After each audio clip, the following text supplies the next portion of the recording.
Hello, അസ്സലാമലൈക്കും. ഇന്ന് ഞങ്ങൾക്ക് തോരൻ വെക്കാം. അതിൽ പാന് അടുപ്പത്ത് വെച്ചിട്ട് അതിലേക്ക് വെളിച്ചെണ്ണ ഒഴിച്ചിട്ടുണ്ട്. ഇതിലേക്ക് ഉള്ളി, പച്ചമുളക് ചെറുതായിട്ട് വഴറ്റി കൊടുക്കുക.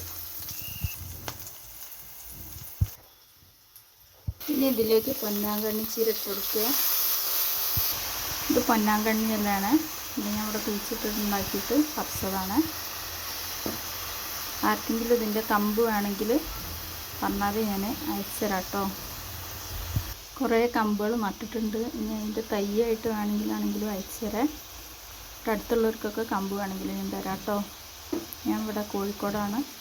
കമൻറ്റ് ചെയ്താൽ മതി കേട്ടോ. നിങ്ങളിവിടെ സ്ഥലം എന്ന്. ഇത് കണ്ണിനൊക്കെ നല്ലതാണ് ഈ തോരന്.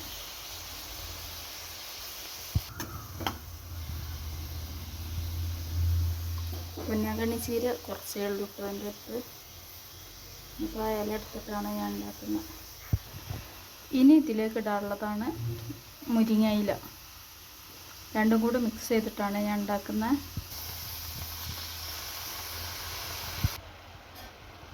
രണ്ടും കൂടി മിക്സ് ചെയ്ത് കൊടുക്കുക.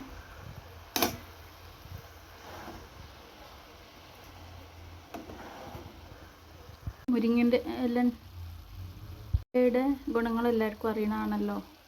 കണ്ണിനാണെങ്കിലും മുടിക്കാണെങ്കിലും ഒക്കെ നല്ലതാണല്ലോ. അപ്പോൾ രണ്ടും കൂടി ഇട്ടിട്ടുള്ള മിക്സ്. മുരിങ്ങയിലൻ്റെ ഗുണങ്ങൾ എല്ലാവർക്കും അറിയണമാണല്ലോ, കണ്ണിനാണെങ്കിലും മുടിക്കുകയാണെങ്കിലും ഒക്കെ. അപ്പോൾ അതും പൊന്നാങ്കണ്ണിയും കൂടി ഇട്ടിട്ട് മിക്സ് ആയിട്ടാണ് ഞാൻ ഉണ്ടാക്കുന്നത്. എല്ലാവരും എൻ്റെ ചാനലൊന്ന് സബ്സ്ക്രൈബ് ചെയ്ത് സപ്പോർട്ട് ചെയ്യണേ, കമൻറ്റ് ചെയ്യണേ. എല്ലാവരും സപ്പോർട്ട് ചെയ്യണേ. അങ്ങനെ എന്നെ ഒന്ന് സപ്പോർട്ട് ചെയ്യണേ. ഇനി ഞങ്ങൾക്ക് അടച്ച് വെച്ചിട്ട് വേവിക്കാം. ഇത് ഞങ്ങൾക്ക് തുറന്ന് നോക്കാം.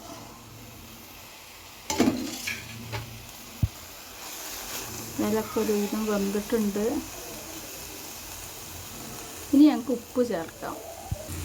ഇല കൊണ്ട് തോരൻ വയ്ക്കുമ്പോൾ ഉപ്പ് ലാസ്റ്റ് ചേർക്കാൻ പറ്റുള്ളൂ കേട്ടോ. നല്ലോണം ഇളക്കി കൊടുക്കുക. ഇനി ഞങ്ങൾക്ക് ഇതിലേക്ക് തേങ്ങ ചേർത്ത് കൊടുക്കുക. ചിരവിയ തേങ്ങയാണ്.